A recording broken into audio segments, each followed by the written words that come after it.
What's up, everybody? It's the Alex Leak and Friends NFL podcast back for another week. I'm your host, Alex Leak. We got Dustin on the show as always. What's up, Dustin?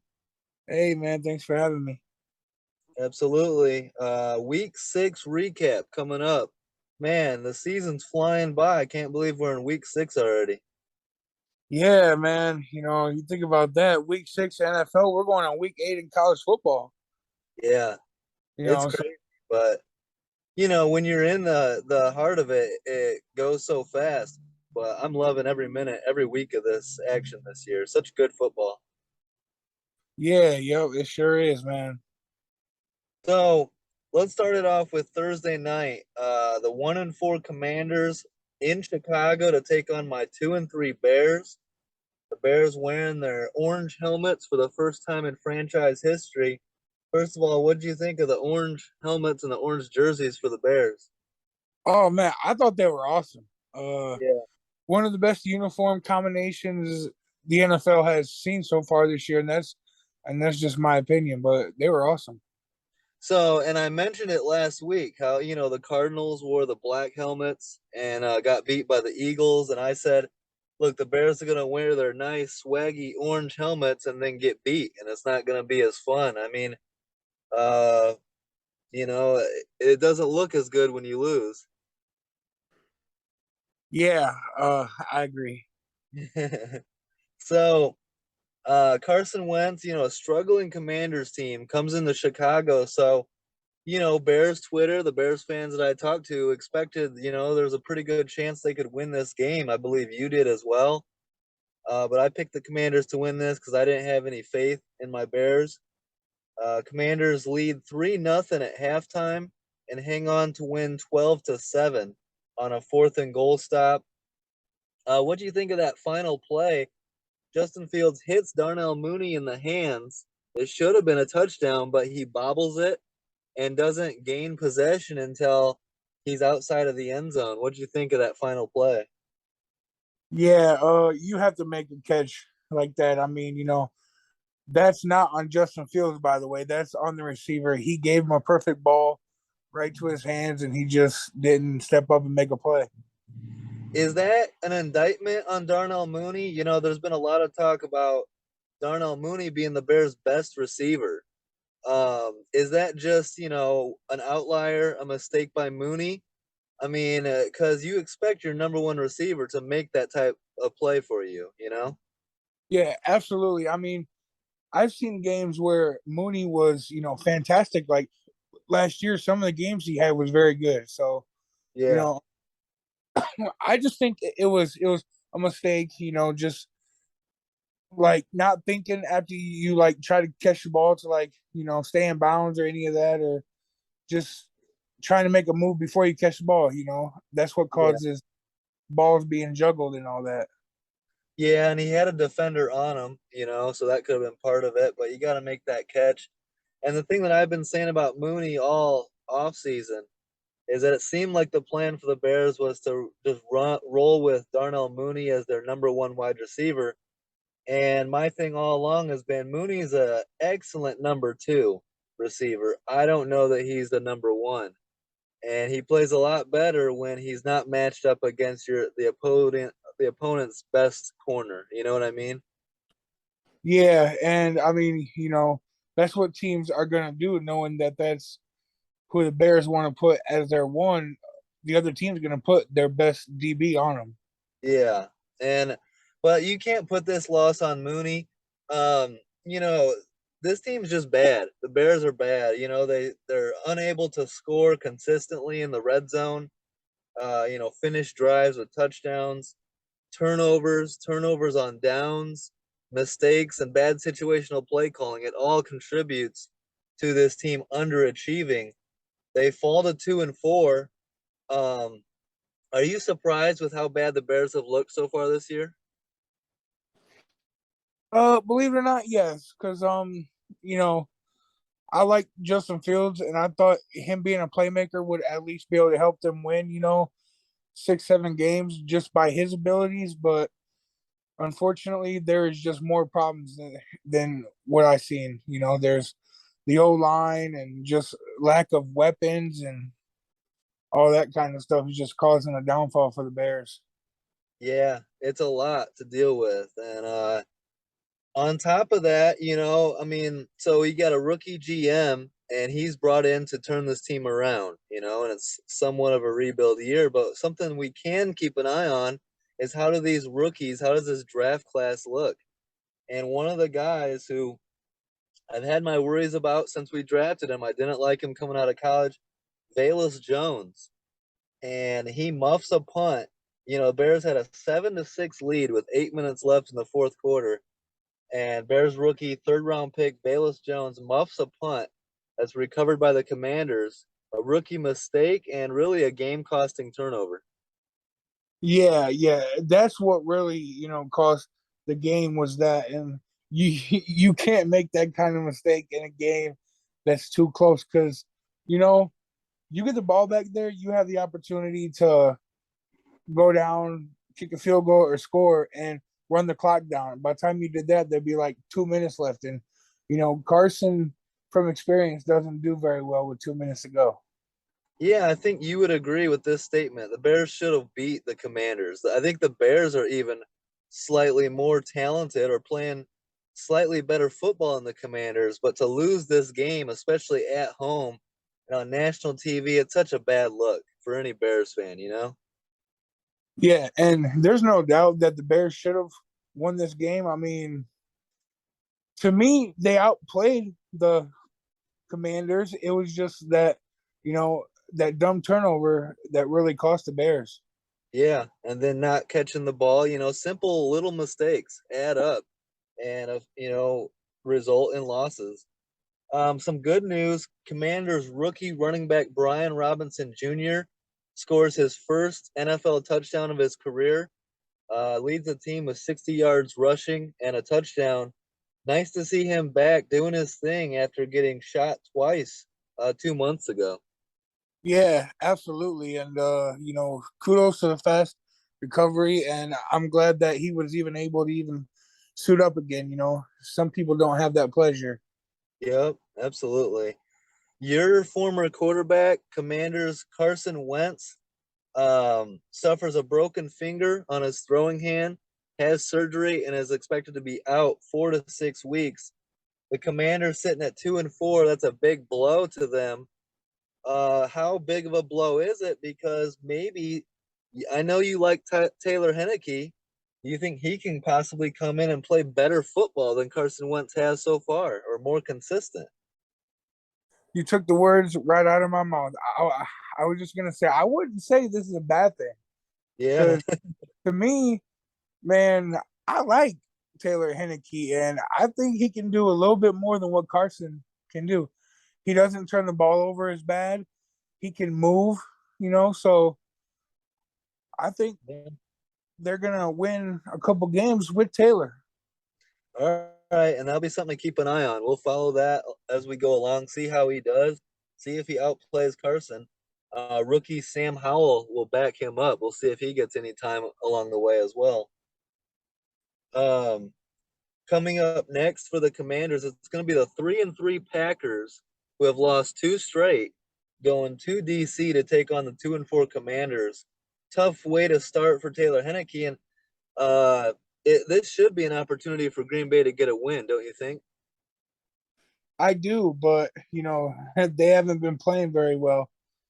No. So I expect Green Bay to win this, but it's going to be interesting to see how they look. And I don't think Taylor Henneke is going to look that bad. So Green So Bay better bring it. Otherwise, they're going to have three straight losses. so this week I'm gonna call out Ron Rivera, kind of like how you did last week, man. He just doesn't. When you look on the sideline, he just looks like he doesn't care to be there anymore. Like his demeanor is just completely different than what it used to be.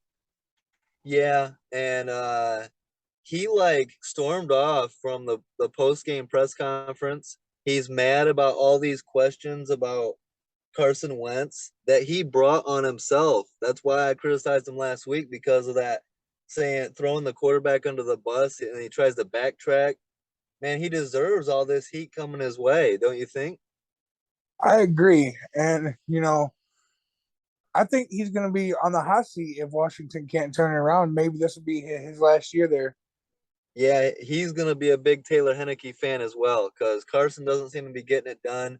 And if he continues to struggle and goes like 6-11 or 5-12, he will definitely get fired, in my opinion. So, going to be something to keep an eye on.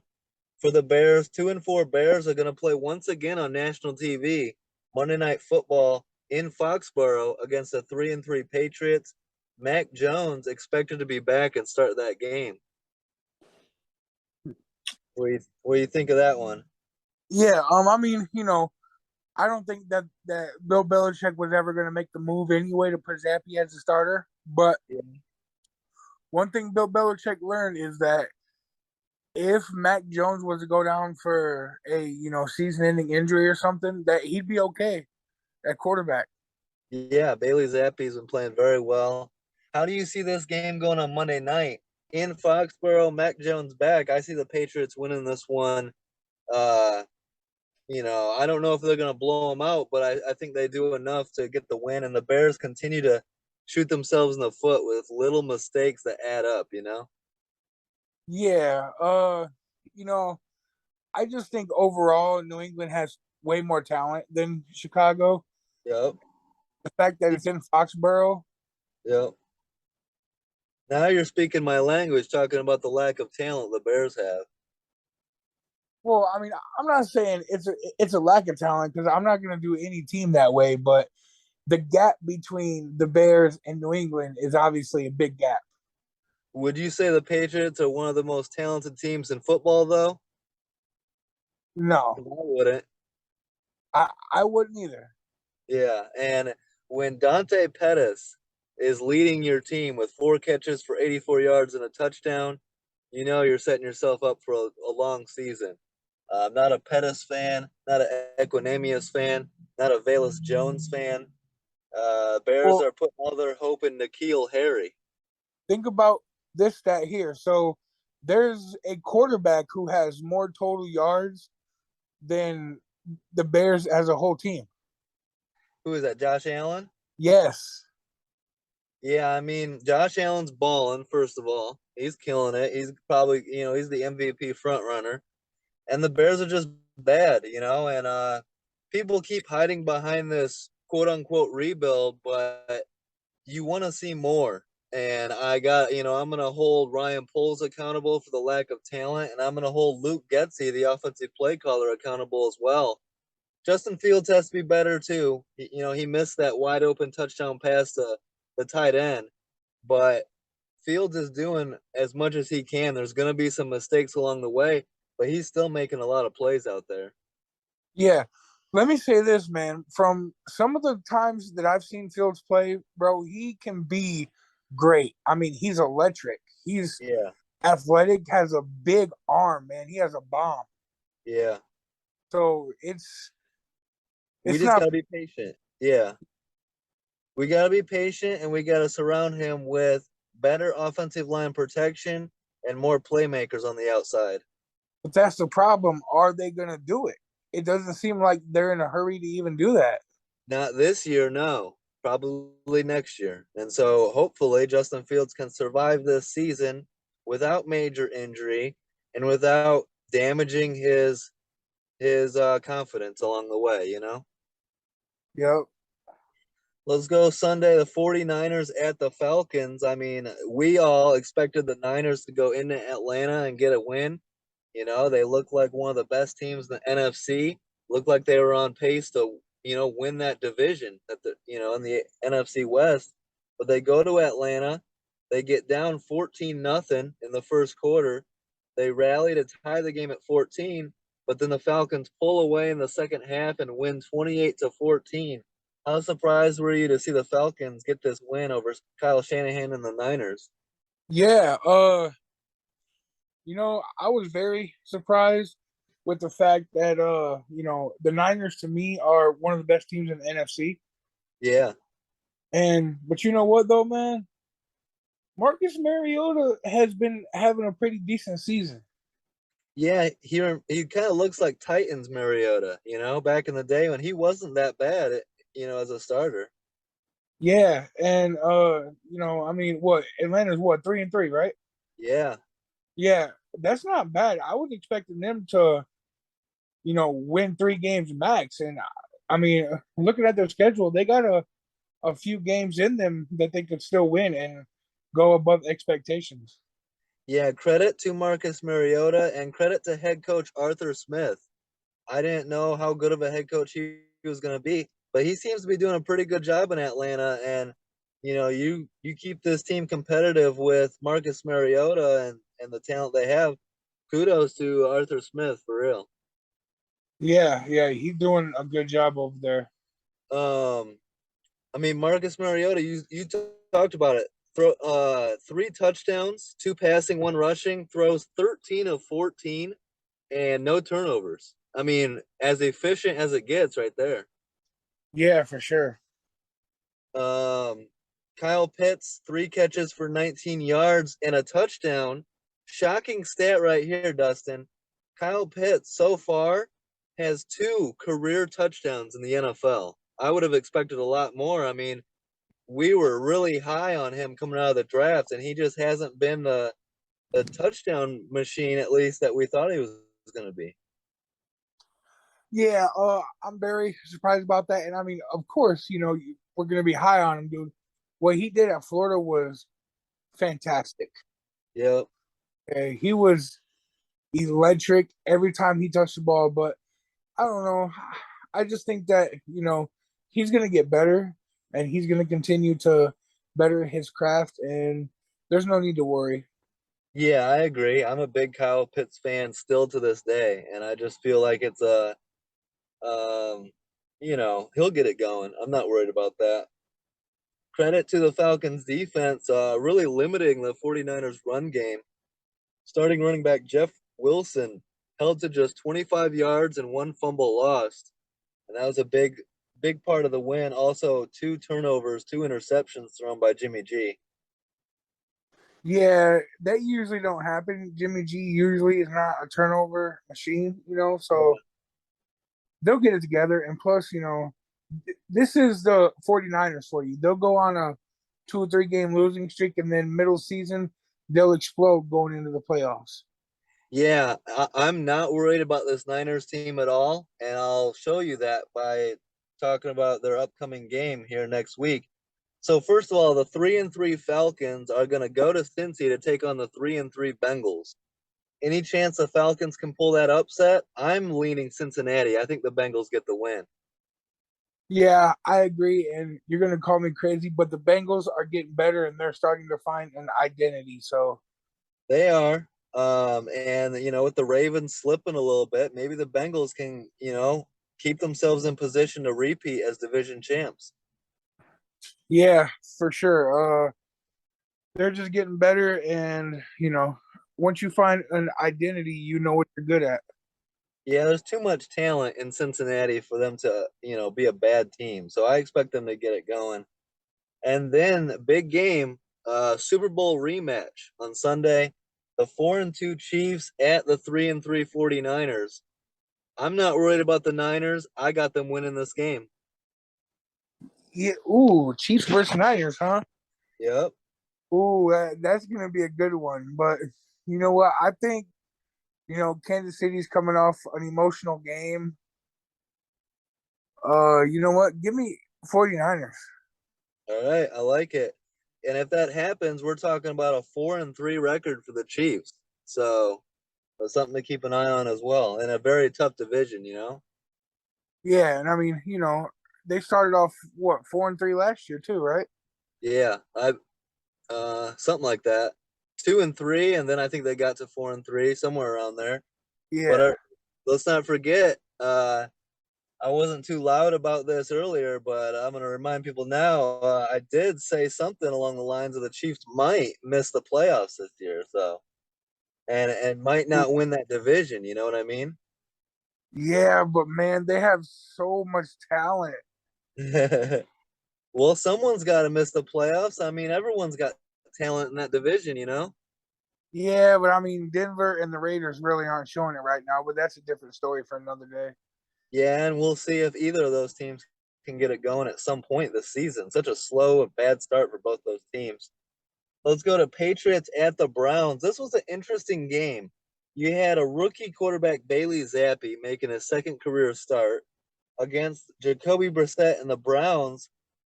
And, a lot of people were thinking maybe the Browns might win this. They're a pretty good team still. But credit to New England, it's a good game at halftime. It's 10-6, low scoring battle, but they pull away and blow the Browns out 38-15 in the second half. Impressive win for the Patriots, huh? In Cleveland in the dog pound.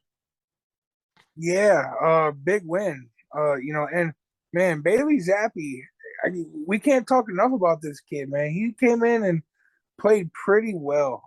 Yeah. We're hyping up Cooper Rush, right? For his unbelievable start to his career. Let's put Bailey Zappi's name right in there. He's 2-0 as a starter, throws for over 300 yards in this game and 2 touchdowns.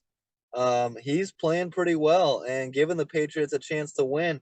You think we're going to have any conversation about Bailey Zappi over Mac Jones later in the season? I don't, just for the simple fact that I think, Bill Belichick really loves Mac Jones. Yeah. And for that to happen, Mac Jones has to play very, very bad or suffer an unfortunate injury.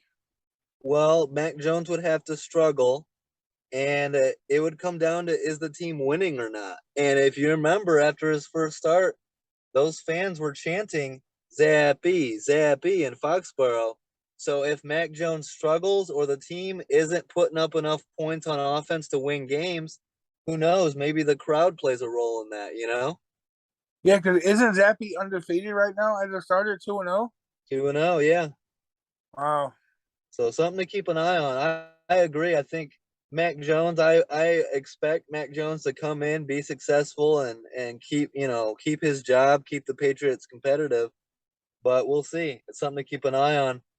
Patriots running back Ramondre Stevenson combines for 91 yards and 2 touchdowns. I'm a big fan of his. I think he's got a little bit of like future star in him. Do you agree? Yeah, I agree. And I mean, the Patriots have always been good at making, finding that premier back who we didn't know about before, and now Bill Belichick's finally starting to develop him into a player. Yeah, and I mean, they're doing a great job in the draft. We talk about Ramondre Stevenson, Bailey Zappi, now rookie Tyquan Thornton, rookie wide receiver, combines for 53 yards and 2 touchdowns. The first 2 touchdowns of his NFL career. He looks pretty good as well. Oh yeah, I love Tyquan Thornton. I believe he came from Baylor, Yes, yep, and watching them play, man, he was explosive. nice. Um, So let's go to week 7. It's going to be the 2-4 Browns at the 3-3 Ravens. We're going to talk with Pablo tomorrow, about the Ravens kind of struggling a little bit, but I expect the Ravens to get this win, get back above 500. Do you? Yeah, And so that should put the Browns at 2-5, right along where we kind of expected them to be in the preseason. Struggle. Jacoby Brissett's done a nice job keeping the Browns competitive, but if they fall to 2-5, that's about what we expected, right? yeah, but I mean, you know, I still don't trust the Baltimore Ravens all the way. They've got some holes, and man, that offensive line has surely been letting players get in Lamar's face a lot. Well, I'll say it like I agree, but I think the Browns keep this game competitive, but I fully expect the Ravens to find a way to win this game and get to 4-3. I'm not too worried about if Cleveland. I'll tell you this: if the Browns do go into Baltimore and steal a win, then I'm gonna have a lot to say about the Ravens. But I expect the Ravens to get this win. Yeah, I agree. And I expect the Patriots to get the win at home on Monday night against the Bears. And look at that, we were, questioning the Patriots when they were 1-3. There's a chance they could be on a 3-game winning streak if they take care of the Bears and be 4-3. Yeah, I mean, I don't know why we always question Bill Belichick, but this isn't surprising to me. It's Bill true. Bill can take a bunch of teenagers and develop them into stars. Man, he just has that capability. Yeah, we as NFL fans, we need to stop questioning, or stop doubting Bill Belichick. He seems to find a way every year. Yeah, it's just being smart, man. It's that smart football mind. Uh, I tweeted something yesterday about what he says. He says, a good coach uh game plans around the player skill set. That's what Oh makes him, yeah.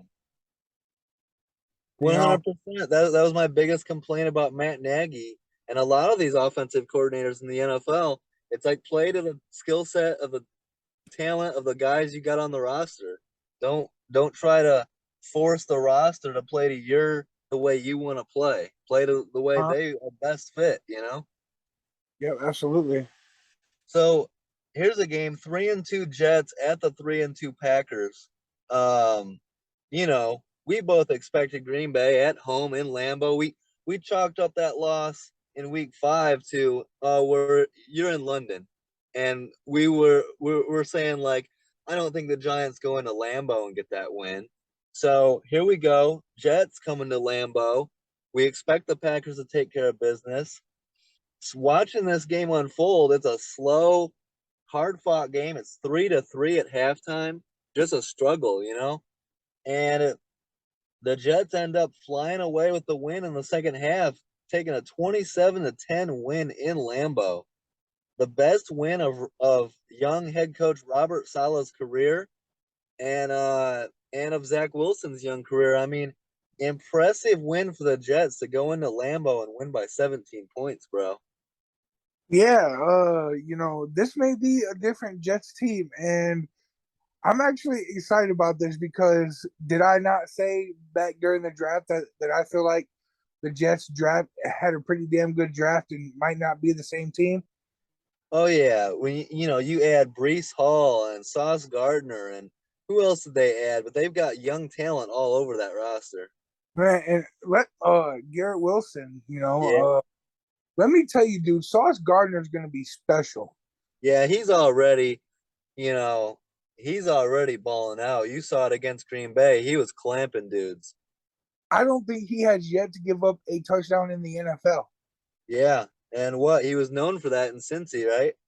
Yeah, but think about that though, bro. That is incredible to I mean, it's great that you do it in college, but to go to the NFL where it's nothing but, higher faster speeds, better athletes, and you're hanging with like some of the best names in the league and not letting them score, Yeah, that's a kid right there. maybe the Jets have found their next Darrell Revis here with Sauce Gardner. We'll see. Yeah, I mean, barring anything bad happening, I think he's gonna be up there to a Darrell Revis level. Yep. So something to talk about. I mean, we gotta address Green Bay, right? They fall to 3-3. They're sitting at 500. Neither of us would have expected this. And the score was 10-3 in the third quarter, and they allow a blocked punt return for a touchdown. If you remember, that's why they lost that playoff game against the 49ers in the divisional round. And that was a point of emphasis in the offseason, fixing the special teams. They went out, they hired special teams coach Rich Bisaccia, who was the Raiders' interim head coach, led them to the playoffs. So Rich was supposed to come in and fix these issues. They're clearly still happening in Green Bay. What do you think is the issue here with Packers special teams? Oh man, you know what? I don't even know, man, but it's definitely a bigger issue than the special teams going on right now. It's not good that Aaron Rodgers is saying one thing and then Matt LaFleur saying another. Seems like Yeah, they're about so to button yeah, to heads. address that. So Aaron Rodgers said post game, I have all the confidence in Matt LaFleur. This isn't a shot at head coach Matt LaFleur, but I think with all the young guys on the team and it's clearly not really working so far, we need to kind of simplify the offense. And the media understood it. Everyone understood what he was talking about. But they go and they ask Matt LaFleur about it, the head coach, and he says, I don't know what that means. Clearly, they're not on the same page here. And this is something to keep an eye on because the Packers shouldn't be 3-3. And who knows, if they don't go to DC and get a win against the Commanders, there's going to be a little bit of panic in Green Bay. Yeah, man, it could get bad. I mean, at the end of the day, you have to get your star MVP quarterback some help. Yeah. You know, Well, so if you got a star quarterback with not a lot of weapons and they're struggling to put up points on offense, and then you allow touchdowns on special teams, what does that do? yeah, that doesn't help either. Can I say something about the Jets real quick though? Yeah. They have two players who are developing, and man, they're going to be monsters. Quentin Williams and Quincy Williams. Yes, agree 100%. I got them right here in my notes. Those guys had a huge game. Yeah. Quincy Williams was leveling people. He was knocking people out. He looked like an old school linebacker out there. That was awesome to see. And Robert Saleh has to be loving that. And then Quentin Williams with 2 sacks as a defensive tackle, getting after Aaron Rodgers. The Jets are building a real nice young defense. Yeah, absolutely. I just had to bring those guys up, man, because they stood out to me. Yeah, and Brees Hall, who you loved coming out of the draft as well, he goes for over 100 yards and a touchdown, including a 34-yard touchdown at the start of the fourth quarter to put the Jets up 2 scores. Yeah, I knew from a start once he got drafted, he was going to be great wherever he went. Yeah, and he seems to be a really good fit with the Jets as well. So we talked about Packers Commanders, big game, big ass game. Are you confident in Green Bay to go on the road and get this win against Taylor Henneke and the Commanders? So as much as I like Taylor Henneke, I just don't think the Commanders have enough. Yeah. And I just can't imagine seeing the Packers go 3-4. So I got to go. Yeah, that's going to be a very interesting game. I know Josh is going to be watching it, and I'm going to be watching it too. Close eyes on this game to see how Green Bay responds. I can't remember the last time an Aaron Rodgers led team went on a 3-game losing streak. So they better show up. Yeah, I mean, because imagine all the talk around it. Yep. And so the Broncos have been struggling. You got the 2-4 Broncos, the 4-2 Jets going into Mile High to take on Russell Wilson and the Broncos. An opportunity here for the Jets to get to 5-2 if they can go get a road win. Yeah, absolutely. And the Broncos need to understand that this isn't the same Jets team. This isn't a Jets team who is going to go in there and have lack of talent. They have the talent to, in my opinion, beat anybody in the NFL. Yeah, absolutely. So, I'm a big prove it to me guy. I like the win over Green Bay in Lambeau. I'm going to pick Denver one last time. I think the Broncos find a way to get this win over the Jets. But if they don't, I'm never picking the Broncos again this year. And I'm going to start buying the Jets hype. It's a big game for me. Yeah, I'm going to go with the Jets actually. Yeah. I mean, I don't blame you, but if the Broncos are going to salvage their season, it starts on Sunday. So they better show up. And yeah, I agree. They can't take the Jets lightly. Um, let's go the 2-3 Jags at your 2-1 Colts. I mean, your Colts coming into this game really handicapped without their best defensive player, Shaq Leonard, and without their best offensive player in Jonathan Taylor, and Naheem Hines was out as well. I mean, you had to be worried going into this game without a lot of your key playmakers. Yeah, I I was worried, and plus, for the simple fact that Trevor Lawrence is way better than what he was last year, Yeah. and Yep. for there's like a thorn in the back of the Colts that they can't get out when it comes to playing the Jaguars, man. Yep. And and I talked about it, the slow starts for the Colts constantly plaguing this team. It happened again. The Jags were up 14-3 early in this game. But the Colts, to their credit, they rally and find a way to win 34-27. Matt Ryan throws the game-winning touchdown pass to rookie wide receiver Alec Pierce with 7 seconds left. You had to be excited about that. Man, I was in here screaming. I'm not even gonna lie. But Matty Ice coming through in the clutch. and you know what? He didn't fumble the ball, and he actually didn't get sacked that game. And the reason why is because I think Frank Reich has finally found the guy to put over there at tackle because that's where they've been struggling is right tackle, Mm-hmm. and they've been doing a whole bunch of combinations where they're putting certain guys in certain spots. And I think against a pretty good defense. I mean, the Jags I think have a good defense. So Yeah, you got Josh Allen, Trayvon Walker. yeah, so I would go with that same O line, and Matt Ryan stayed turnover free, and when he stays turnover free, he can win ball games. Absolutely. How about your boy Alec Pierce stepping up as a rookie? I know you like Michael Pittman a lot, but Alec Pierce might be coming for that wide receiver one spot if he keeps balling like this. Yeah, you know what, man?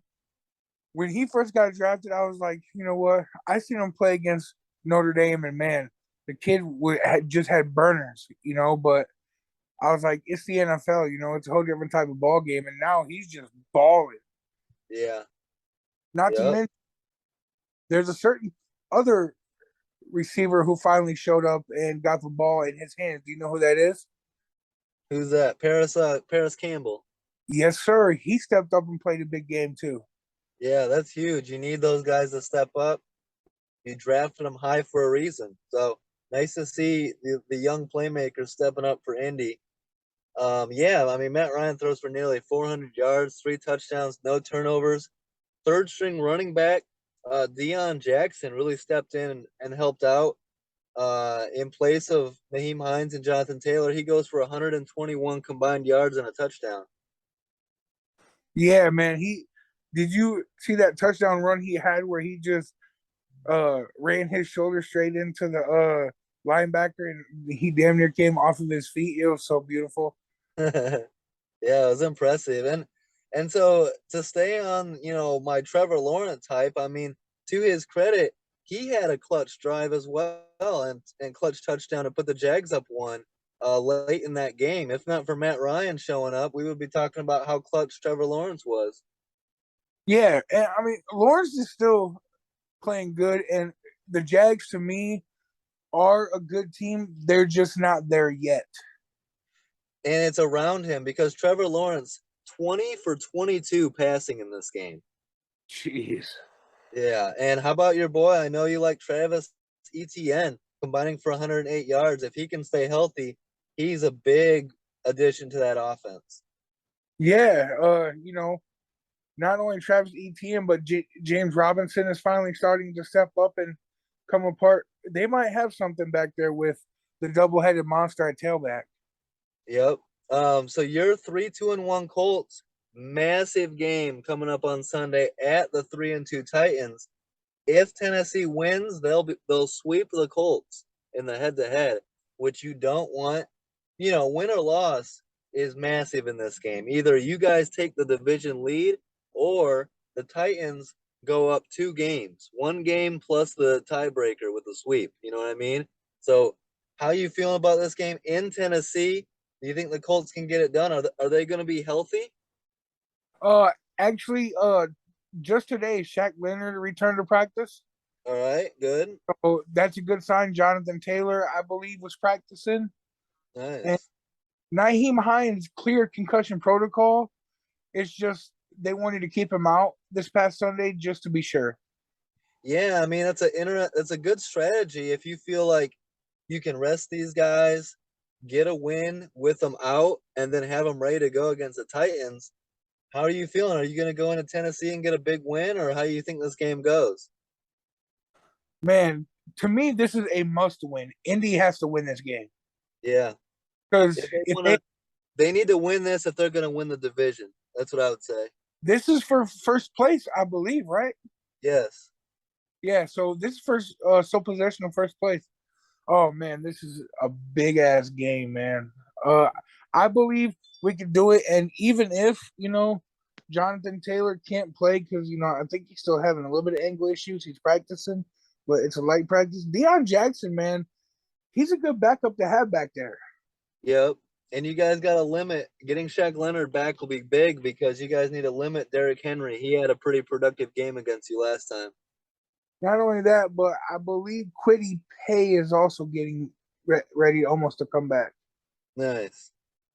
And then the 5-1 Giants at the 2-4 Jags, surprising Giants. I think the Jags are better than 2-4. I'm not ready to buy in all the way on the Giants. Give me the Jags at home on Sunday. Ooh, no, man, I had to go with the Giants. That is, you don't see it, but I see that as a good football team over there. I think they're a good football team. I just don't know that they're great. And it's a road game in Jacksonville. Jacksonville's competitive. Give me Trevor Lawrence and the Jags by like 3 points in a shocker. Okay, I mean, I can understand where you're coming from, but I just think Saquon's playing really well. Daniel Jones is actually playing really well, Look, and if the Giants get to 6-1, I'm gonna have to shut up. yeah, that's a rest. And man, think about that. The NFC East, three teams that are very, very good. Yeah, yeah. It's a very fun season so far. Let's go 4-1 Vikings at the 3-2 Dolphins. Teddy Bridgewater cleared, but he is going to be the backup quarterback in this game. So Skylar Thompson, the third string quarterback rookie, making his first career start. That was always advantage Vikings in that scenario. And they jump out to a 16-3 lead. And Dalvin Cook seals the deal with a 53-yard touchdown run. Vikings win 24-16. Dolphins, after a red hot 3-0 start, have now lost 3 games in a row. I know the quarterback issue has been part of it, but Alex was right. Dolphins are not for real. I'd still say pump the brakes a little bit. You know, you lose Tua and Bridgewater, that's pretty big, bro. Yeah. And but So I look at it like this. I think the Dolphins, so they gambled, right? They gambled to put Tua back in the game to beat Buffalo to get to 3-0. They gambled, it worked. They got to 3-0, but then the gamble backfired. And Tua got concussed again, and then Bridgewater got concussed, or supposedly. So now they find themselves at 3-3. If I'm the Dolphins, here's what I do. I wipe my hands of that first 6 games. I say, look, let's forget about that. We're starting fresh. We're going to have Tua back for this game against the Steelers. We're 0-0. Let's go start 3-0 again. You know what I mean? yep, and And that needs to be their mindset. and kudos to the Vikings, man. I think they're a really good football team. Yeah, they improved to 5-1. Um, you know, Kirk Cousins throws for 2 touchdowns, no turnovers. Justin Jefferson leads the team with 6 catches, 107 yards. Zadarius Smith records 2 sacks. The big thing for me, if Kirk Cousins can play good, smart football, protect the ball, don't turn the ball over. If Dalvin Cook's doing his thing, Justin Jefferson, Adam Thielen, they've got enough talent to be as good as their record indicates. Don't you agree? Oh yeah, for sure. And that defense is very slept on. Yeah. So, look, if the Vikings can keep it up, they're 5-1 going into their bye week. They're both of our favorite to win the division, right? Yeah, I believe I picked them in the preseason. Yeah. So pressure's on Green Bay. They look over and see the Vikings up 2 games. So man, that puts even more pressure on Green Bay to win in Washington coming up this Sunday. For the Dolphins, they're getting Tua back in a home game Sunday night football. The 2-4 Steelers at the 3-3 Dolphins. You think the Dolphins get the win at home? Yes, I do. It. I'm still waiting to hear who's going to start for the Steelers. If Mitch Trubisky starts, I'm taking the Steelers. If Kenny Pickett starts, I'm taking the Dolphins. Uh, the best person to start, in my opinion, would be Trubisky. Yeah, I agree. But, we'll see what happens. I haven't heard one way or the other because on Monday, or they were talking about Trubisky's likely to start, but as of today, there's Kenny Pickett's practicing, and they're kind of talking about Kenny Pickett. If the Steelers are smart, I'd put Mitch Trubisky out there. No, Trubisky just delivered the win on Sunday. No need to rush Kenny Pickett back from a concussion. Take your time, right? Be smart with the rookie quarterback. Yeah, 2-3 Bengals at the 2-3 Saints. A big game here. Andy Dalton once again getting the start for the Saints. Jameis Winston's back injury is lingering, so it keeps keeping him out, which has been a problem for Jameis staying healthy. The Saints are up 23-14 in the third quarter, but the Bengals rally to win 30-26. The massive road win for the Bengals to get back to 500. You were just talking about how the Bengals are starting to get it going. Joe Burrow, 325 yards, 4 touchdowns, no turnovers. Massive win for the Bengals. There's a huge difference between 3-3 and 2-4. yeah, absolutely.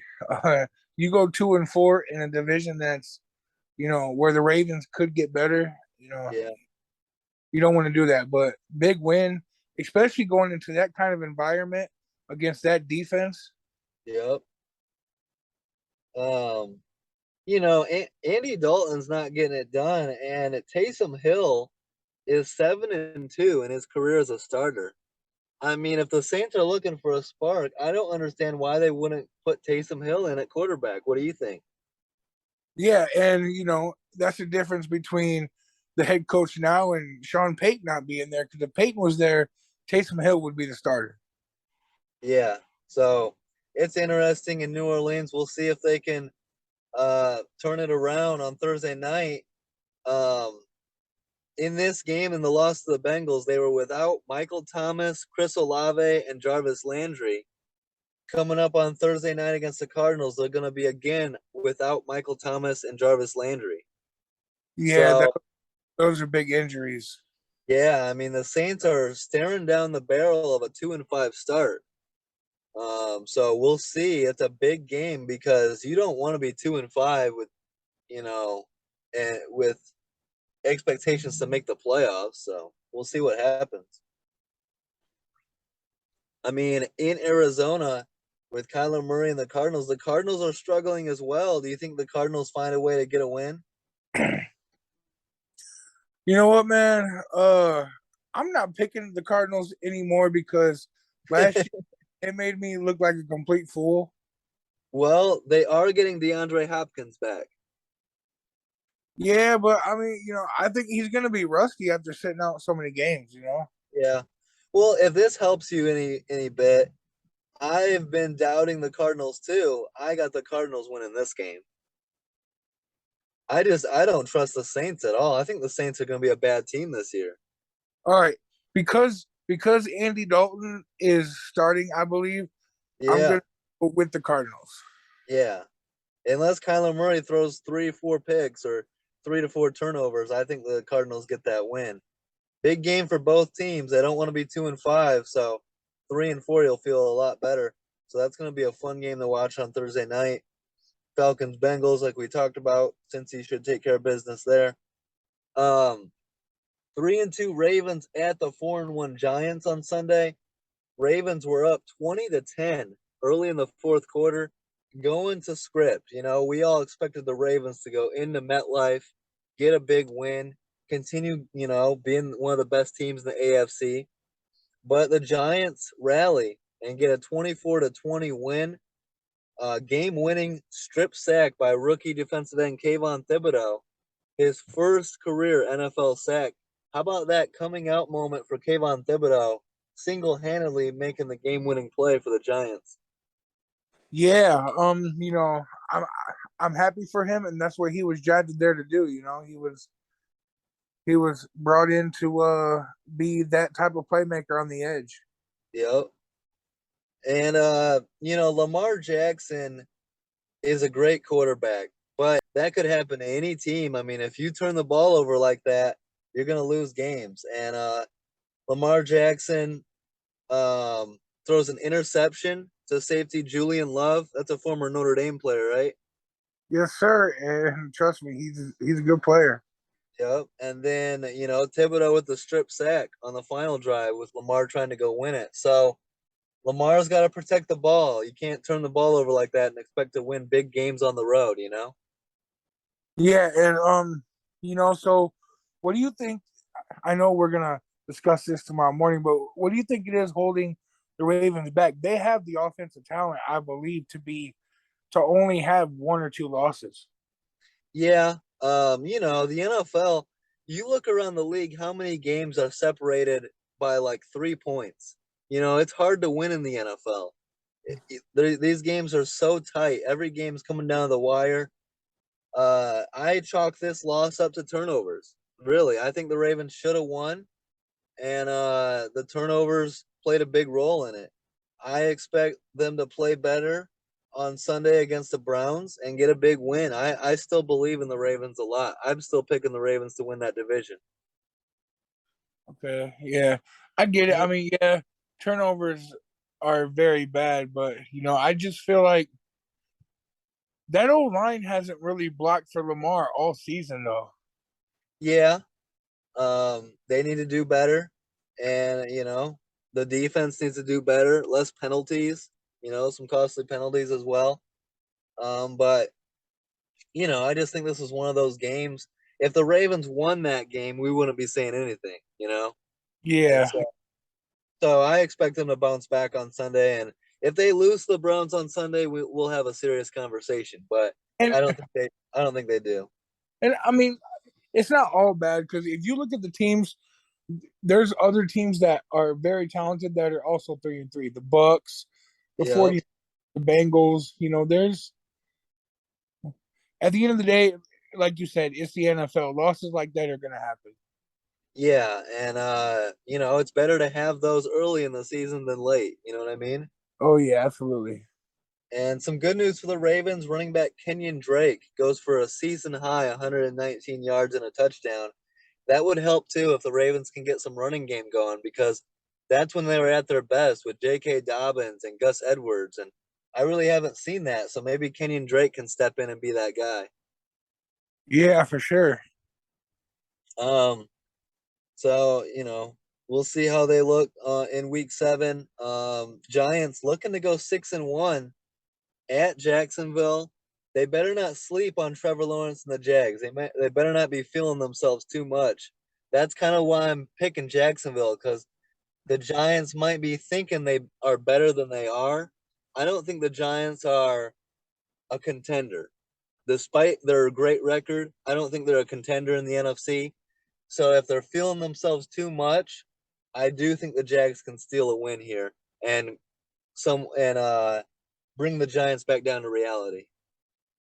Yeah, I'm going New York just to keep it going, man. I'm actually enjoying seeing these teams that were bottom feeders that are now starting to play some football.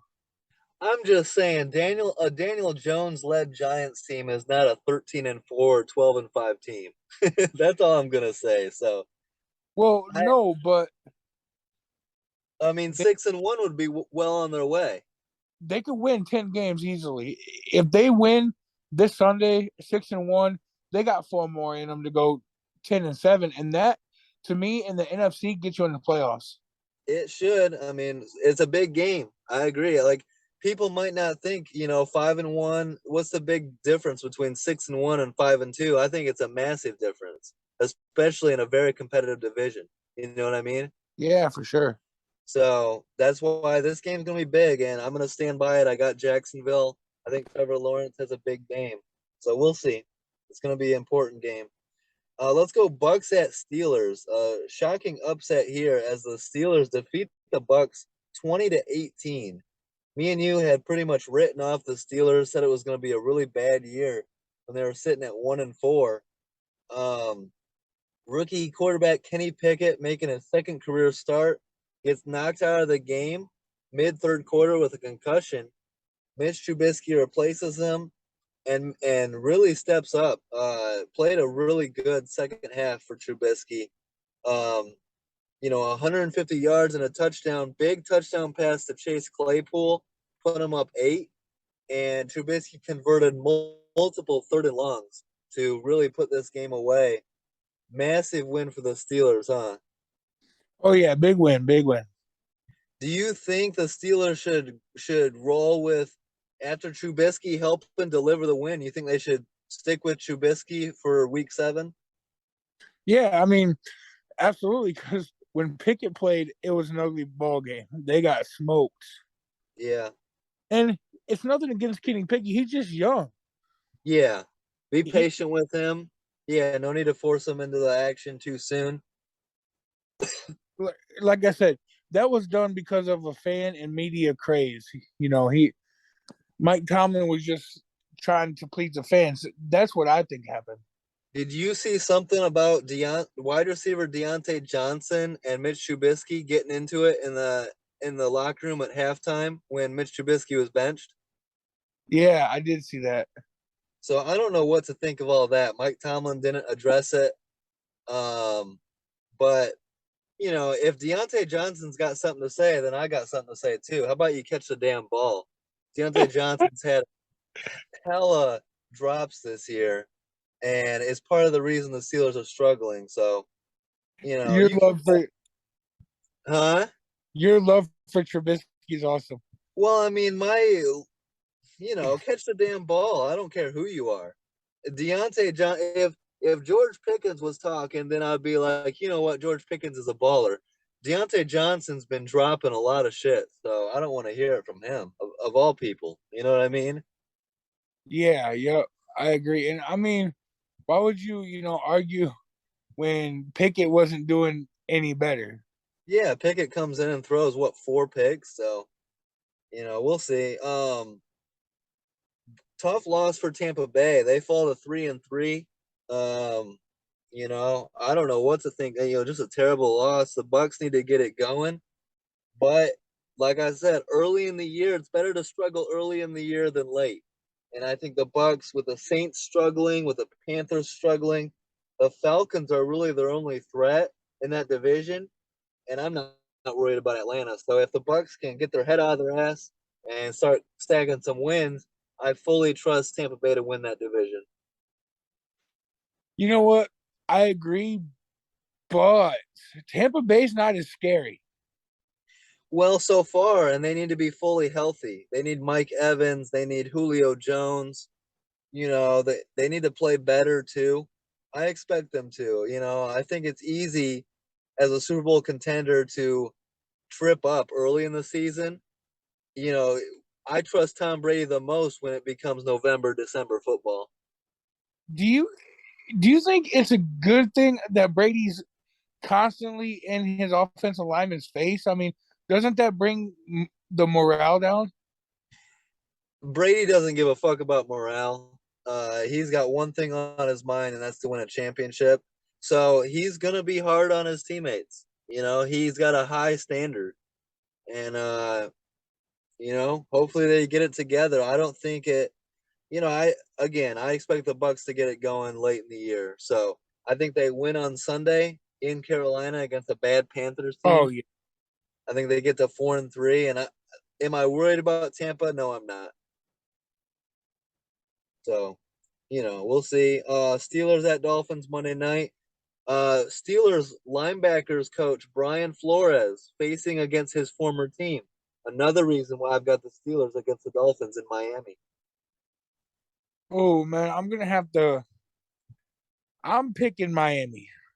That's fine. But Brian Flores wants revenge. He's mad at Miami for firing him. He didn't think it was fair. I think Brian Flores is going to have that defense ready to go. Yeah. So The defense is always going to be good, but it's in Miami. It's the return of Tua. There's a lot. if Mitch Trubisky gets a start, give me the Steelers for the upset. That's my pick. If they start Kenny Pickett, who cares? Panthers at Rams. interim head coach Steve Wilkes debut after the Panthers start 1-4 and they fire Matt Rule, who went 11-27 overall. Man, that's a terrible record, huh? Yeah. That just underscores, don't you agree that it's so hard, just because you're a good college coach doesn't necessarily mean you're going to be successful in the pros. I like Matt Rule in college, but he's not an NFL head coach. Do you agree? Yeah, absolutely. And to me, like if you've been around the NFL game long enough, like as a coordinator or an analyst or something, that would be the person to hire because they've had experience from seeing live games and the speed of the game. Yeah. Yeah, and it's like how you talk to your teammates, players too. Like in college, they're kids. In the pros, they're grown men with millions of dollars, hundreds of millions of dollars in some cases. Well, not only that, but you can also in college you can go out and pick who you want, Yeah. recruit. In the pros, you're with whoever you're given already on the team. Yeah, and that's a good point. I mean, because Matt Rule had to deal with what? Sam Darnold. Who else did he have as quarterback? PJ Walker. Baker Mayfield, who struggled a little bit, but Yeah, I mean, I'm not gonna make excuses for Matt Rule, but he didn't have a great roster at times either. So, um, the Rams get a big win at home, 24-10 over a bad Panthers team. They get back to 500, sitting at 3-3. Matthew Stafford, 250 plus passing yards, one touchdown, but a pick six. uh, And man, he is throwing a lot of pick sixes, especially this season, huh? yeah, I've noticed that. You can't tell me that there's not anything wrong with that elbow. Yeah, I know. I agree. And maybe there was something wrong with the elbow last year too, because he also led the league in interceptions then. But I agree. Stafford is struggling. He's throwing pick sixes. And this isn't something that's just happening in 2022. Since 2020, Matthew Stafford has thrown 9 pick sixes. That's the most in the NFL and more than double second place. Yeah, I mean he's still a great quarterback. He's top 5 or top 6 in my opinion. I don't know about all that. Top That's a high five or top. I wanted to stop you when you said great quarterback. I was going to say good quarterback.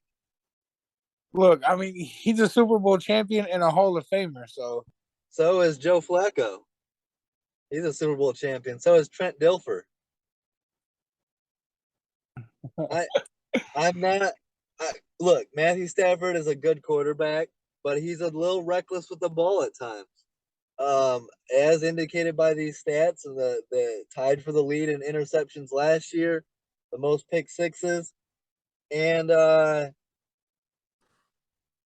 mean, he got a Super Bowl win, but they're 3-3 this year, and we'll see how they do. And also they could, they need Van Jefferson back. And if you were running the Rams, wouldn't you be trying to get Odell Beckham Jr. back?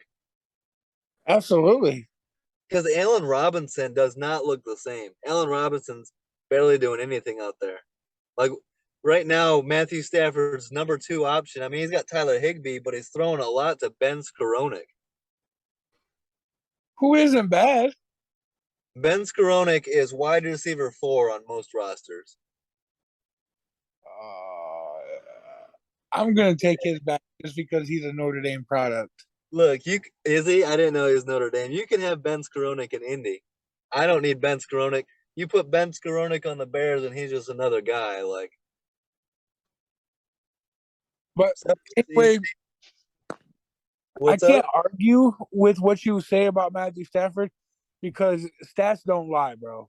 You know, and Yeah, video, him watching him play don't lie either. yeah. I mean, we'll see. They're still a talented team. He's a talented quarterback. You said top 6 in the game. I don't think he's top 6. I think he's top 10.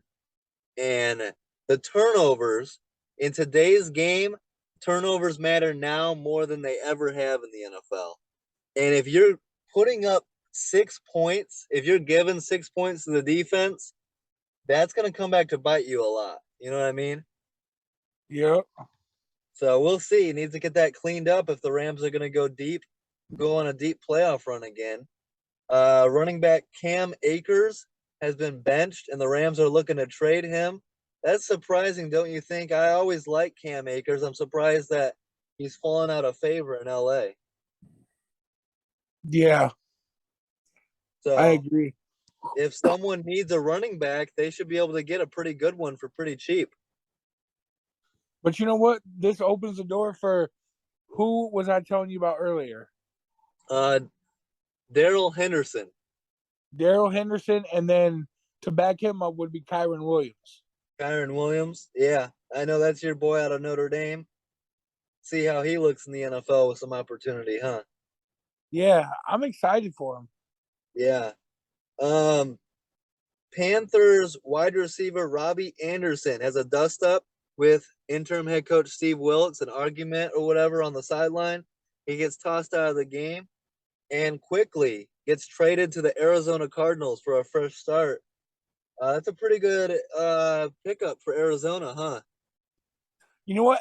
Actually, I had forgot that they made that trade. Yeah. So I don't think Robbie Anderson plays on Thursday night, but you add in, and they did lose Hollywood Brown out indefinitely, but you are getting DeAndre Hopkins back, and now you're going to have Robbie Anderson. You know, you've got AJ Green, you've got Zach Ertz. I don't want to hear any excuses out of Kyler Murray and Cliff Kingsbury. You got weapons, you know what I mean? Yeah. So we'll see how that does in Arizona.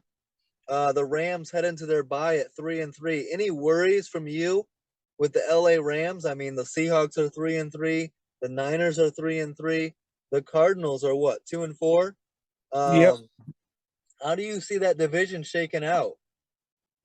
I'm gonna go with San Francisco. Okay. And then are the Rams second, or do you think? I mean, Seattle's right there. Yeah, at the end of the day, I don't think Seattle's gonna end up close by the Yeah. time the season ends. So I'm gonna go with 49ers and Rams, but very close. Make a prediction right now. What do you think the Rams' record is at the end of the season? They're 3-3 right now. 3-3. Can I get 1 second to pull up their schedule? Yeah. Let me know.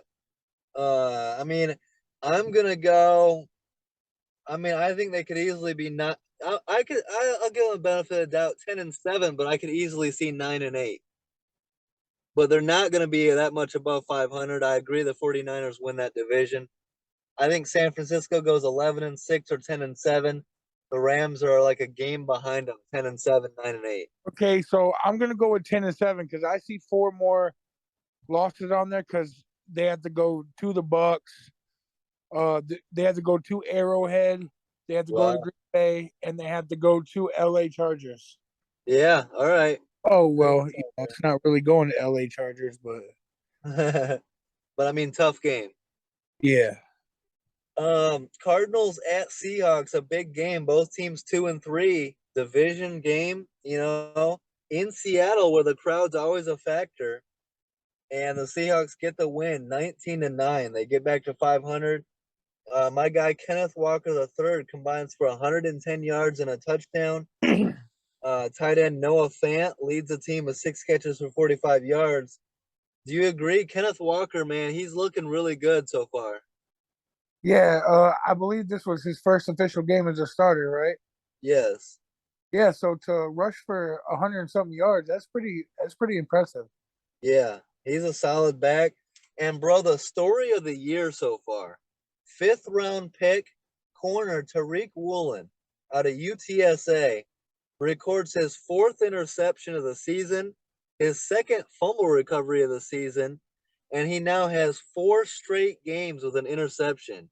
Tariq Woolen, get to know that name, fans. Oh yeah. Having a big year, man, and it's not. I I say this almost every week. It's not where you're drafted to It's make you know. I mean, you could be it's what drafted. team. It's not Yeah, where you go in the draft, it's what team you land on, right? yeah. Because I mean, there are plenty of fifth, sixth round guys who are just great athletes. It's pretty creepy if you think about it. Tariq Woolen was a wide receiver turned corner and drafted in the fifth round. Richard Sherman, wide receiver turned corner, drafted in the fifth round. Richard Sherman's Wow. going to be a Hall of Famer. Maybe Tariq Woolen is on the same path. Yeah, I mean, it's early, but when you have the skills that you have already, you know, as long as you can stay, and not digress. I mean, I don't see why. Yeah. Yep. Did you see Michael Dixon, the Seahawks punter, panic in the end zone on a punt and get hit and fumble it and allow the Cardinals their only touchdown of the game? Oh wow. Yeah, he completely botched that one. I don't know what he was thinking.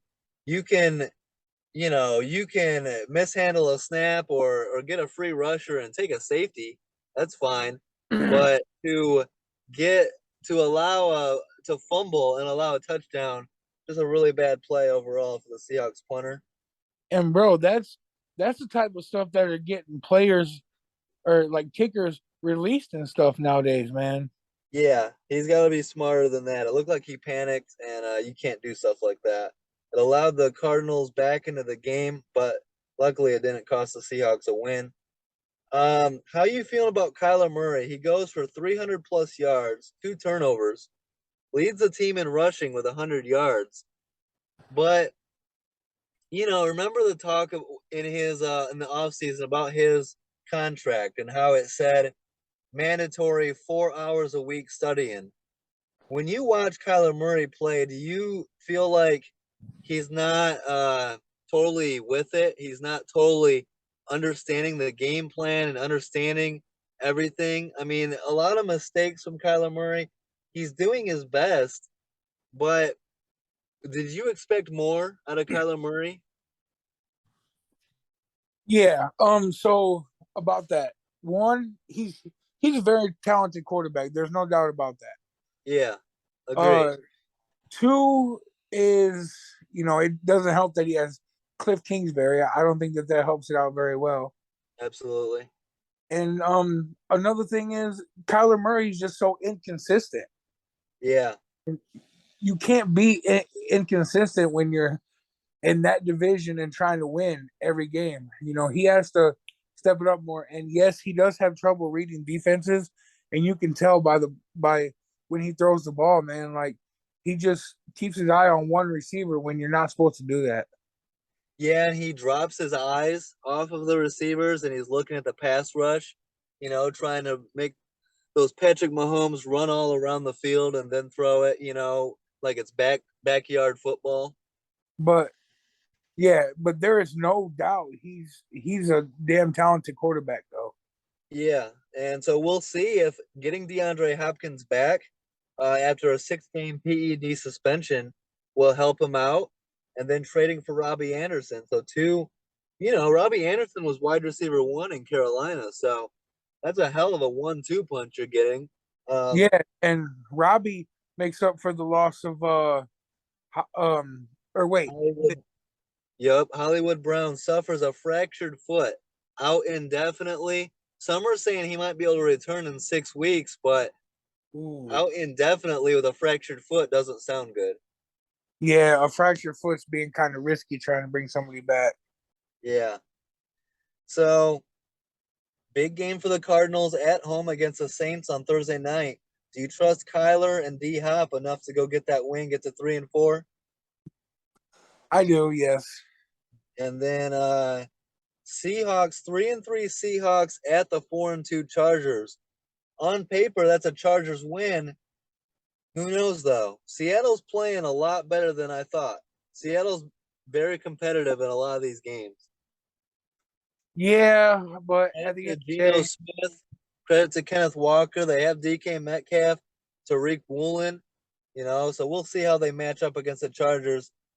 I think Chargers have the edge though at home. Oh yeah, I'm gonna go with the future of the NFL, Mr. Justin Herbert. um, AFC Championship game preview.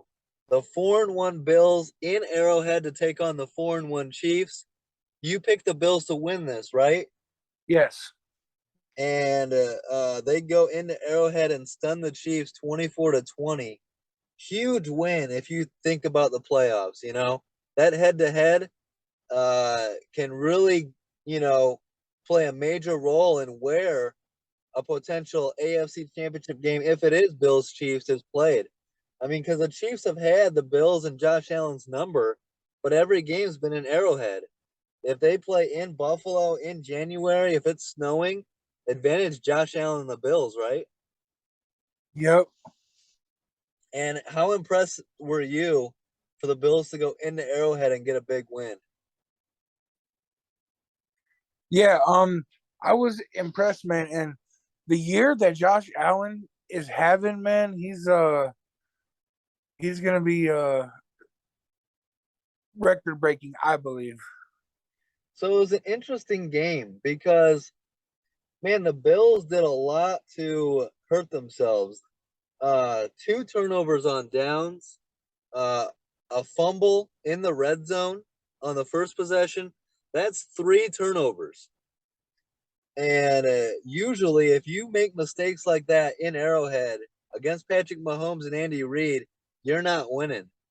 But credit to the Bills, they kept fighting and they pull it out in the end, 24-20.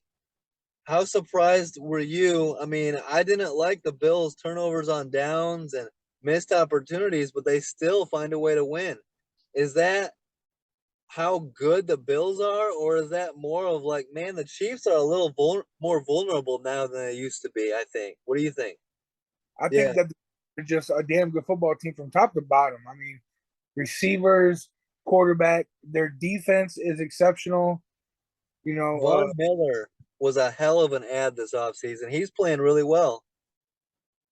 Here's something interesting. Remember when this is the ludicrousy of NFL rules?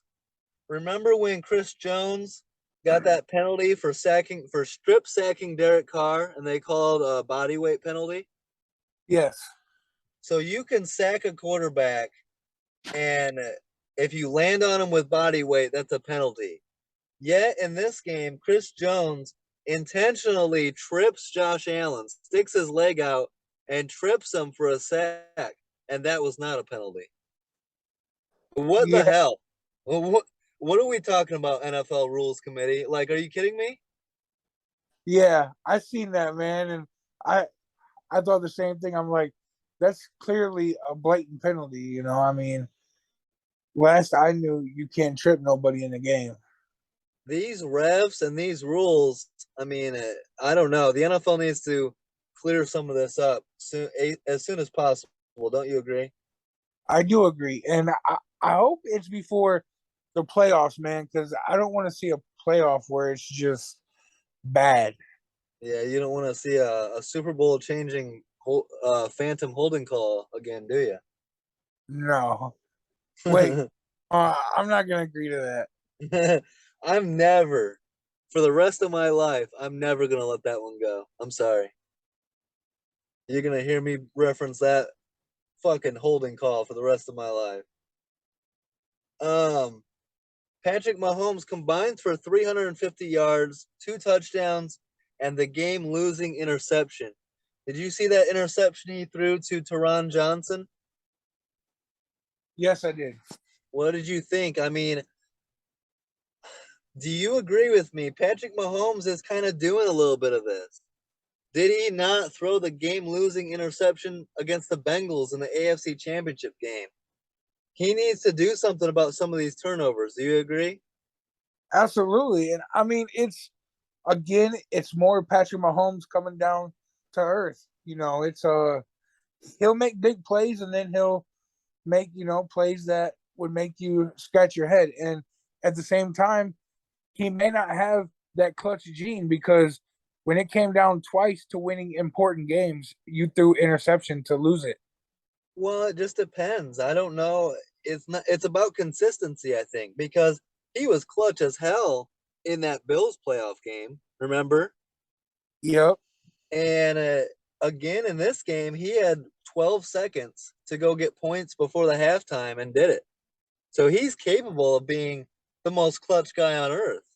And he's capable of making every throw, every play. But at times he makes mistakes and costs his team at the same time. So, like anybody, it's about consistency. And we need to see a little more of it from Patrick Mahomes. He has come down to earth a little bit, and he's supposed to be the most clutch guy in the NFL. And lately, we've seen him be the opposite of that at times. Yeah. Plus the Chiefs are fine to me. You know. Well, and it helps when Juju Smith Schuster steps up with 5 catches for 113 yards and a touchdown. They need Juju to be the number one guy, and there's been some talks about the Chiefs adding Odell Beckham Jr. too. Oh man, if that happens, that's big. Yeah. But until that happens, I mean, the Chiefs are a little vulnerable, and going to Levi Stadium to take on the 49ers, who are themselves coming off a bad loss. Give me the 49ers on Sunday to give the Chiefs consecutive losses. And regardless, this is a big game. Whether the Niners lose and fall to 3-4, or whether they win and go to 4-3, this is a big game. I'm taking the Niners. Oh yeah. I'm gonna go with San Francisco also. Nice. The Bills go to their bye at 5-1. How do you compare? Let's say, I mean, the Eagles are 6-0. How do you compare Bills and Eagles if that was a Super Bowl matchup? Ooh, the Eagles look impressive. Yeah, they do. And man, AJ Brown is an absolute monster. Yeah, and not only that, but they Eagles defense, man. Yep.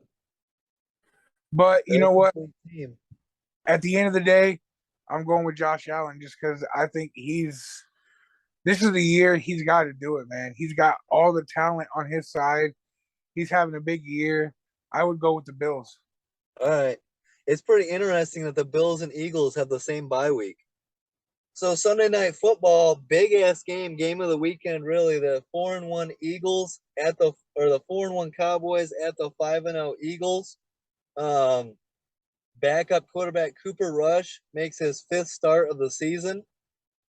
With Dak Prescott expected to be back next week. Did you feel like Dak, if he could have gone, should have played in that game against the Eagles, or were you all right with Cooper?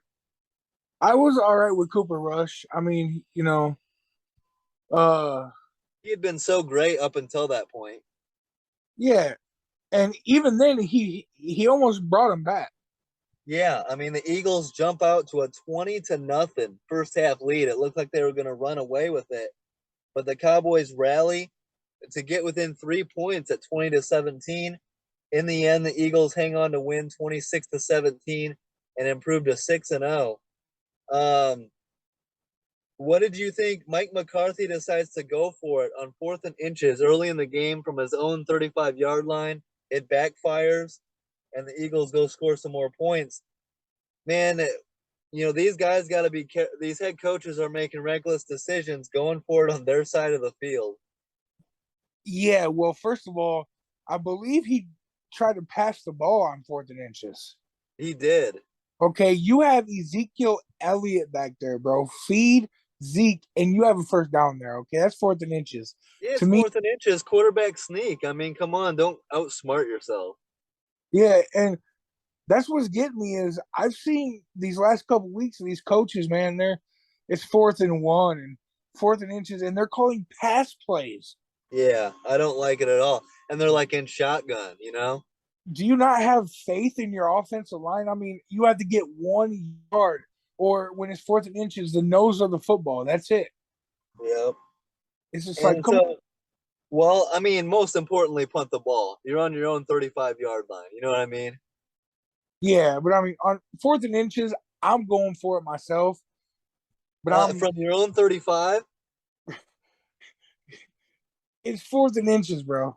and get good. I hope you go for it. Give me the ball at your 35. I will salute you from the other side of the sideline.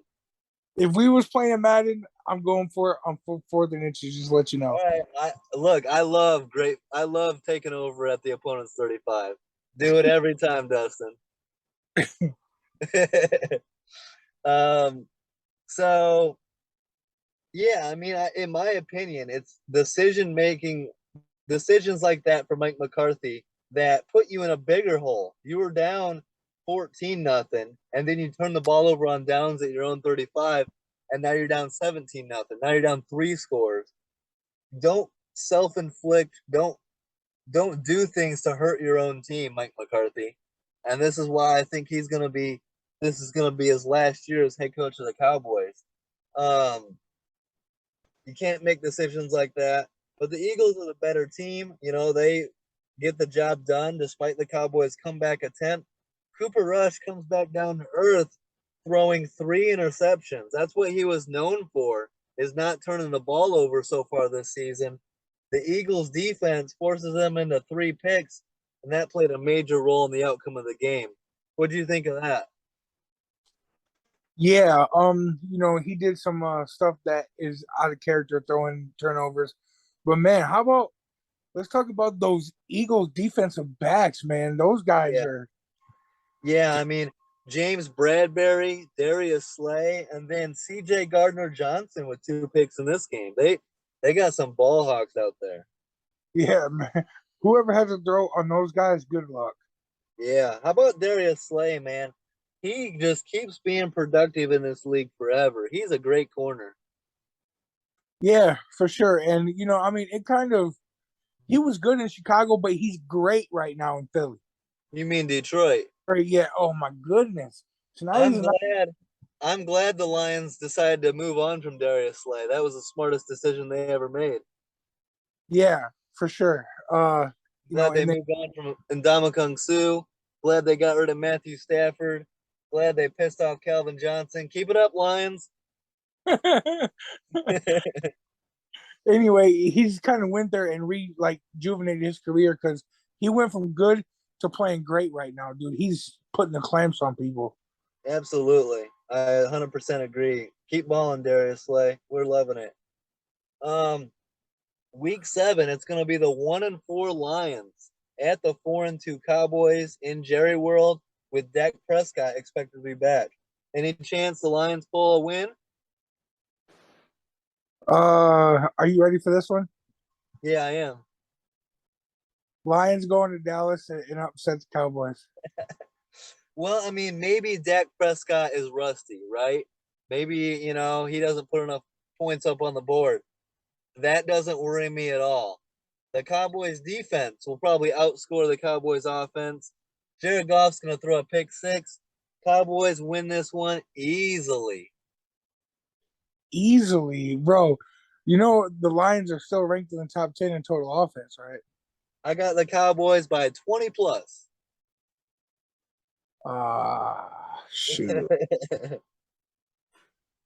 No, I no worries at all over here. Detroit might be getting back DeAndre Swift too, so that's huge. Yeah, well, I'm shaking in my boots, Dustin. No, I mean, we'll see. I honestly don't think it's going to be a good game. I got the Cowboys. I think the Cowboys are a really good defense. Dak, we'll see how he looks. Zeke will do his thing, and I don't trust the Lions. I think they're a 4 or 5 win ball club. That's just what I think. I, I can see why you think that though. Yeah. Um, Eagles 6-0. They go into their bye week. I mean, looking like I think if you're the Eagles, you're a little frustrated, right? Because you're 6-0. Yet I think if you ask around the league, they don't have you as the best team in football. And so if the Eagles can carry that chip on their shoulder all season long, Eagles are going to be very dangerous come January. Oh yeah, absolutely. And you know what? If it was to happen right now, would you take the Buccaneers or the Eagles? Is it in Philly? Yeah. Man, so like NFC Championship game, Bucks at Eagles Advantage Eagles. It is. Eagles will be favored. Um, I might pick the Bucks though, Do you but trust Brady to go in there against that defense and with the Super Bowl on the line to win there? there is not a quarterback in the history of the game that I trust more than Tom Brady. I knew you. So That's why I had to ask. yeah, if anyone can do it, it's him. But the way the Eagles defense has been playing, the way their offense is playing, the way they're running the ball, Eagles are going to be, especially if you have to go through the link, through Philly in January with bad weather, potentially snow, damn cold. It's going to be so tough to beat this Eagles team. So we'll see if they're healthy and still playing at an elite level. If they are, look out for Philly this year. Oh yeah, for sure. Monday Night Football, Broncos at Chargers. Broncos get out to a hot start. They get out to a 10-0 lead in the first, but the Chargers rally to win 19-16 in overtime. Dustin, from the second quarter through overtime, the Broncos scored 6 points. I Yeah, mean, this offense was supposed to be dangerous with Russell Wilson, Cortland Sutton, Jerry Jeudy. I know they lost Javonte Williams, um, but they're struggling. I mean, what is wrong with the Broncos in your opinion? you know what? This all comes down to Nathaniel Hackett to me. Yeah, Um, and I mean, it doesn't help that Russell Wilson is playing injured. I think he has a partially torn, is it lat or something? yep, yep. And that's tough to play through. But it all comes down to Nathaniel Hackett. He's the head coach, and some of his decisions earlier in the season, like his play clock decisions and you know fourth down decisions, really have not gone well for Denver. Yeah, I mean, they're just not on the same page. The Broncos' entire offense, the receivers. You see Jerry Jeudy like lining up in the wrong spot or running the wrong route, and he's supposed to be one of your best players. You're seeing Russell Wilson miss wide open receivers, you know, in consecutive games. So it's a whole unit, and it's surprising to see Russell Wilson struggling the way he has. I still think the Broncos figure it out at some point and start to play better football on offense. Their defense is doing all they can to keep them in games, but it's a complete mess right now. You know, the Chargers didn't play their best game on Monday night, and they allowed the Broncos multiple opportunities to win this game, and they just couldn't put it away. So that is an indication of how bad the Broncos are playing. And when rookie wide receiver Montrell Washington fumbles a punt in overtime to give the Chargers, the ball already in field goal range, that was the final straw of that game. Yeah. What is it with these rookies fumbling, man? I mean, Bayless Jones, Montrell Washington, it happens. If anyone's going to do it, it's rookies that haven't been in the situation before. But, if you're going to fumble like that and cost your team a win, you're going to get benched. Simple as that. Denver needs to turn it around fast though, because if you lose three more games, I think you're done. Yeah. So for the Chargers, Dustin Hopkins, their kicker, playing injured, battling through a hamstring injury, kicks 4 for 4 on his field goals, including the game winner from 39 yards out. He is now out 2 to 4 weeks with that injury, but man, he's a hero playing through that injury, obviously in pain, and still hitting the game winner. Yeah. Uh, you know, that took heart, man, because a hamstring being a kicker, that means you got to put pressure on that leg where you tore the hamstring. Yep, So kudos to him. Guts. absolutely. Your boy, linebacker Drew Tranquil, with 2 big sacks in the game, his first 2 sacks of the season, and with 2 sacks on the year, That's Drew Tranquill's career high. Yeah, he's always had the capabilities, and I mean, besides the sacks, he's played pretty decent this season. Yeah. No, he's solid. Former Irish and getting the job done. Yeah, it's nice to see the narrative slowly going away about Notre Dame don't produce NFL players. Well, Brady Quinn didn't really do anything to help that, so. Brady Quinn got drafted to the Cleveland Browns, bro. Come on, man. Hey, so did Baker Mayfield, and he got a playoff win. So, Okay, but that was the Browns in the future. He got drafted to the Browns when it was a complete dumpster fire where even, a star quarterback could have went there and just not did great. yeah, you got a point there. How did you feel? What did you think of Broncos running back Melvin Gordon getting benched in the second half, and he was visibly upset, and then was confused post game why he got benched, and has now been named as expected to start Week 7. What do you think happened there? I just think maybe he was struggling, and got benched. And at the end of the day, because Javante Williams went down, he was going to be the starter. Yeah, but they were feeding Latavius Murray, and I like Latavius Murray, but I can understand why Melvin Gordon would be upset. You bring a guy in, off a practice squad in during the week, and now he's getting more touches than me. I feel like if I'm Melvin Gordon, I've been in the league for a while, I should be getting these touches. So I can understand why he'd be upset. And then they go and start him week 7. It's just weird. It's another weird, thing with Nathaniel Hackett. I mean, I can see where you say it's weird, but what about his fumbling, bro? He's been fumbling the ball a few times in pretty critical moments. Absolutely, but he had 0 fumbles on Monday night. Yeah, yeah, I know. So I get it. It's weird, and we'll see how that unfolds. I mean, you've already pissed off Melvin Gordon, so we'll see how long you know that whole situation goes in Denver. So I wanted to ask something. So like, it seems like Bronco fans are not going to keep tolerating this, but what if the Broncos can't get it together and have a 5-6 game or a 5-6 win season? Is Nathaniel Hackett out the door? Based on what I've seen, following Benjamin Albright and Cody Rourke on Twitter, who cover the Broncos, Bronco fans want Nathaniel Hackett fired today. They're already out on Nathaniel Hackett. They think he's terrible, and they want a real head coach. So if it continues the status quo, if the Broncos miss the playoffs, I firmly believe Nathaniel Hackett will be fired after one season.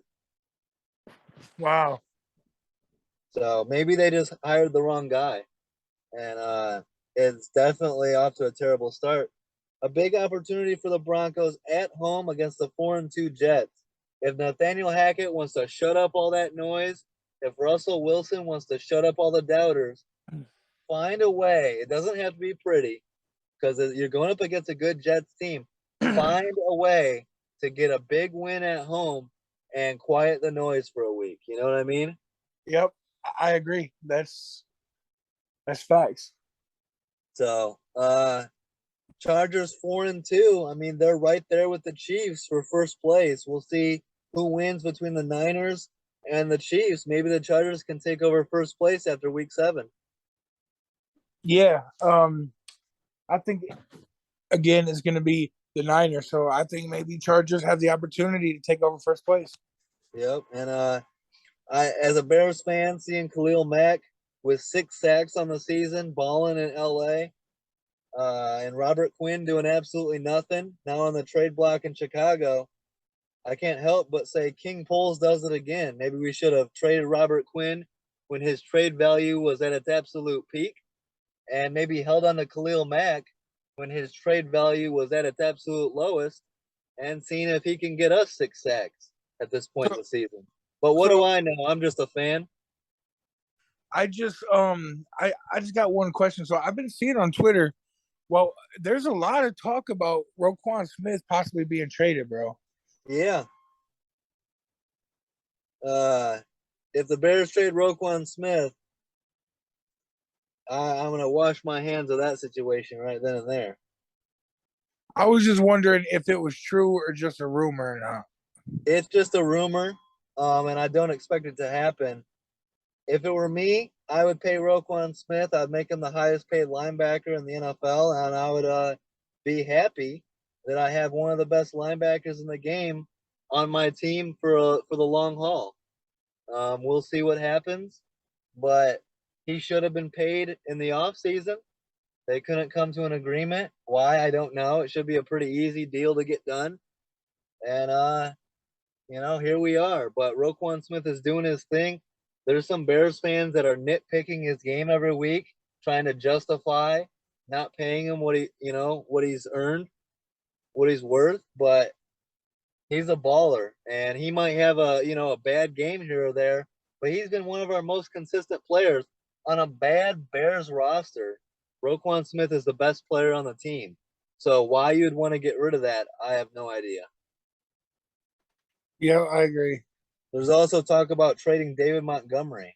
So look, if Roquan Smith and David Montgomery get traded, I'm going to be a fan of the NFL instead of being a fan of the Bears. They can suck my dick. Might have to edit that out. And on that note, uh, good to have you on as always, Dustin. Good shit. Great episode. I can't wait for week 7. Yeah, it's gonna be fun, man. Couple big games. Yep. Don't forget to like, subscribe, leave a comment. Make sure to check out the Peter Vesti interview we did last night, which is up on the YouTube channel. Don't forget to hit that subscribe button. Follow us on Twitter. And we appreciate all the support, guys. Good shit as always, Dustin. Thanks. And have a great week. Peace out.